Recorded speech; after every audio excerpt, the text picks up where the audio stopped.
Assalamualaikum warahmatullahi wabarakatuh. Senang sekali saya Aprilia Putri hadir kembali menjumpai Anda pemirsa. Kali ini saya berkesempatan untuk mewawancarai langsung Gubernur Jawa Barat Pak Ridwan Kamil bersama istri. Nah, sebelumnya saya punya pantun untuk Anda semua. Di sini cerah, di sana mendung. Ikut saya yuk ke Gedung Sate Kota Bandung.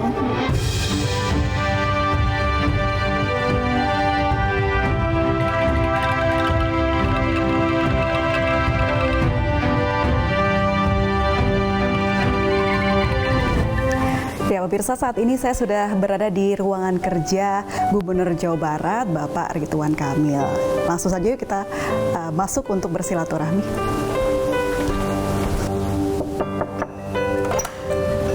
Assalamualaikum. Waalaikumsalam. Waalaikumsalam. Mbak Apri, sehat. Izin ini mengganggu waktu kerjanya. Saya ingin bersilaturahmi, boleh? Oh, silaturahmi itu bagus.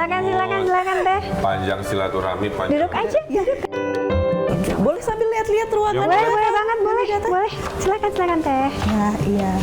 Nah, bicara soal suka sekali untuk kerja bareng nih, Teteh dan juga Kang Emil. Kemarin saya dapat informasi kalau habis sidak bareng di Subang ya, kondisi jalan. Jadi Nah, ini daerah hari ini kan masyarakat itu suka menyampaikan aspirasi via medsos. Oke. Ada tentang kesehatan, ada juga infrastruktur, ada macam-macam. Nah, yang lagi mengemukakan infrastruktur. Karena memang selama 2 tahun terakhir kan kena COVID tuh, anggarannya kan hilang 10 triliun kita potong. Besar sekali. Nah, masyarakat kan mulai bertanya kan, itu aspal jalan belum saya sampaikan. Memang tertunda, bukan tidak dikerjakan ya. Nah, Bertahap ya. Jadi kemarin karena itu disidang. selalu kemanapun saya ngecek pengaspalan jalan yang setengahnya sudah beres lelang. Ini sudah beres itu di Bagian dari komunikasi pembangunan lah.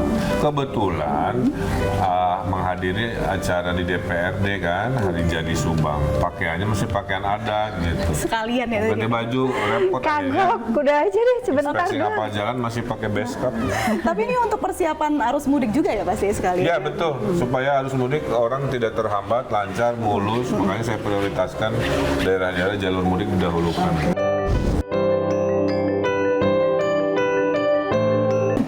Nah, ini balkonnya ya. Biasanya sering tidak menghabiskan waktu di balkon ini.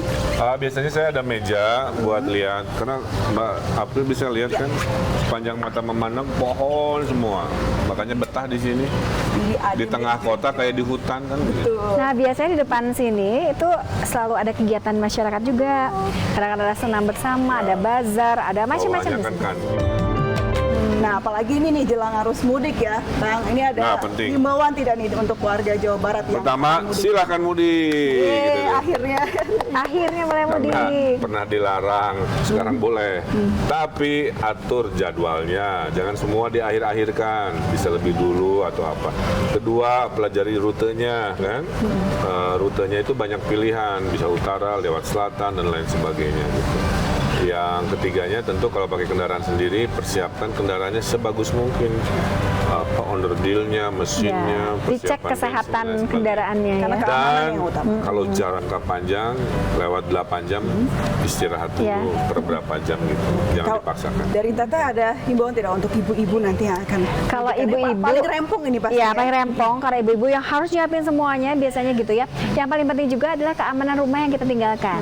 Jadi kadang-kadang mudik kita lupa apa matiin kompor, apa matiin listrik, air dan lain sebagainya, atau kita titipin sama teman-teman ya, atau tetangga di sekitar supaya apa? Supaya rumah juga bisa nyaman selama ditinggalkan gitu ya, termasuk juga dari keamanan dari maling dan lain-lain seperti itu. Itu sih penting menurut saya.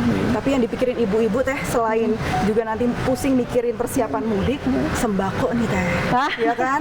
Ya, Sembako. Iya. saya Gimana nih? inspeksi seminggu sekali Sembako ini. memastikan harga sembako masih terjangkau. Memang pasti naik ya, nggak bisa dihindari. Tapi naiknya masih dalam Batas wajarnya. batas yang wajar. menang. Kita ada 3 strategi. Kalau kemahalan ada operasi pasar, ada program sembako murah di alun-alun, dan ada subsidi transportasi. Kalau komoditasnya dianggap mahal karena logistik, menjaga harga stabil. Iya. Bicara soal permasalahan yang ada di Jawa Barat dan didiskusikan bersama pastinya tadi Teh Kalian dan juga Kang Emil begitu. Ketika sedang berdua seperti di balkon ini memandang pemandangan, apa sih yang dibicarakan biasanya? Yang dibicarakan Cita-cita masa depan kah? Ada. Atau berat itu. biasanya dibicarakan paling sering cuma satu, buka puasa sore ini di mana? Di mana ya gitu. Karena kita biasa lagi di perjalanan terus kita kemana ya gitu. Tapi Iya, beberapa kali diskusi berat juga di sini. Makanya ada teorinya ya. Kalau kita stres nih, pemirsa ya, kita stres, kita lagi marah, cepet cari pohon. Karena pohon itu hujan oksigen, Mbak. Kalau hujan oksigen, maka adrenalin kita turun. Jadi kalau lagi berantem ya, lagi stres, pengen clear pikiran, cari pohon, berpikirnya di bawah pohon atau melihat pohon. Itu resepnya. Kalau Teteh juga begitu, cari pohon. iya sih, kalau saya senangnya nulis. Jadi kalau lagi kesel atau lagi happy apa nulis gitu. Dia mah hobinya meluk. Asal lebih dari 20 detik gitu. Itu juga bikin ini ya. Oksitoksinnya turun. Muncul. Teteh, Kang Emil, ini kan tahun terakhir nih menjabat ya. Iya, nggak terasa. Nggak terasa ya. Atau udah 5 tahun. Tak terasa sudah 5 tahun begitu. Ada hal tidak yang ingin disampaikan untuk warga Jabar gitu? Oh ya, tentunya ya. Setiap ada awal pasti ada akhir, setiap yang lahir pasti berpulang, setiap ada pelantikan pasti ada berhentian. September adalah bulan terakhir saya sebagai gubernur, tentu dia pengen Bu Cinta. Kami sudah kerja keras, pasti ada kekurangan, tapi prestasi juga alhamdulillah ada 500 penghargaan selama 5 tahun, menandakan ada 500 cerita perubahan dan lain sebagainya. Kepada keberhasilan mohon diapresiasi seadil-adilnya, kepada kekurangan juga silahkan dikritisi, dievaluasi, tapi kami meyakini kami bukan pemimpin yang malas atau pemimpin yang bagaimana, kami memaksimalkan apa yang kami bisa. Mohon maaf lahir batin kalau masih ada hal-hal yang kurang berkenan atau kurang kuat. Terima kasih. Yang menjabat bukan hanya Kang Emil, tapi Teh Atalia juga menjabat. Ada yang mau disampaikan juga. kalau saya lebih ke kontinuitas dari program ya. Jadi menjadi pemimpin itu tentu tidak mudah. Menjadi pemimpin itu pasti melakukan berbagai cara supaya betul-betul memberikan kesejahteraan kepada masyarakat gitu ya. Tapi juga tidak ada yang sempurna. Maka hal-hal baik itu harus dilanjutkan gitu. Itulah kenapa kemudian saya sering ngobrol sama Kang Emil, sering diskusi. Kang Emil kunci, program bagus itu kunci supaya apa, nanti pemimpin berikutnya kalau dia tidak concern bisa hilang kan gitu ya. Maka yang bagus-bagus itu harus dikunci. Hal-hal lainnya yang perlu disempurnakan nanti akan disempurnakan oleh pemimpin berikutnya. Tapi pada intinya kita harus bersyukur bahwa kita ini memiliki pemimpin yang semuanya juga menyayangi warganya gitu ya. Jadi betul harus diapresiasi begitu ya kalau kata Kang Emil seperti itu. Yang lain-lain kita sempurnakan kembali ke depan. Kedepannya pasti ada langkah lain ya Kang Emil di politik lain. mungkin. Oh, politik. Apakah setelah Jabar akan menuju RI 1? Ini pertanyaan. Boleh dijawab, boleh tidak, terserah Kang Emil. Saya itu menjalani apa yang ada di depan mata ya, kerja keras sebagai gubernur. Maka pilihan yang paling logis adalah yang paling mudah, yaitu bisa melanjutkan gubernur periode kedua, kemudian survei di Jakarta ternyata lumayan bagus. Nah kalau nasional karena saya sudah masuk partai kan, partai sudah punya keputusan sendiri per hari ini. Kalau Golkar, Pak Erlangga saya dukung. Jadi saya fokus kepada yang ada aja.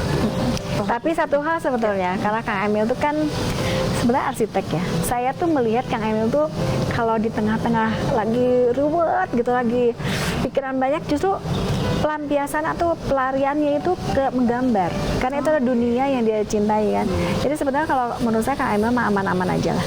Mau jadi nanti pemimpin politik bisa, kalau tidak pun dia bukan orang yang tidak ada pekerjaan gitu. Jadi Tidak di politik pun, saya ini Nggak bukan apa-apa, pengangguran. gitu maksudnya. Saya bisa kembali ke dunia yang membahagiakan, Iya. dunia desain, dunia arsitektur. Yang penting hidup itu khairunas anfa'ukum Iya. linnas. Manusia terbaik adalah manusia yang bermanfaat. Untuk bermanfaat, panggungnya banyak. Ya, apapun yang ditakdirkan, be the best, memberikan kebermanfaatan. Selain hobi membuat masjid itu, apakah ada cita-cita yang belum tercapai lagi kan? Cita-cita yang belum tercapai lagi, saya mau jujur ya. Boleh, harus jujur dong. Ya maksudnya ini dari isi hati lah. Allah Subhanahu Wa Taala tuh ngasih saya banyak sekali nikmat, keistimewaan. Jadi saya tuh udah nggak banyak kepengen, Mbak. Saya udah mengunjungi kota-kota sedunia udah 170 kota. Jadi ibaratnya udah keliling dunia lah ya. Diberi keluarga yang harmonis, yang suportif, karir, pekerjaan, rezeki juga cukup. Pernah main film, pernah penyiar TV, penyiar radio, aktivis sosial, Bintang iklan. bintang iklan, di wali kota, jadi gubernur, arsitek. Apalagi ya?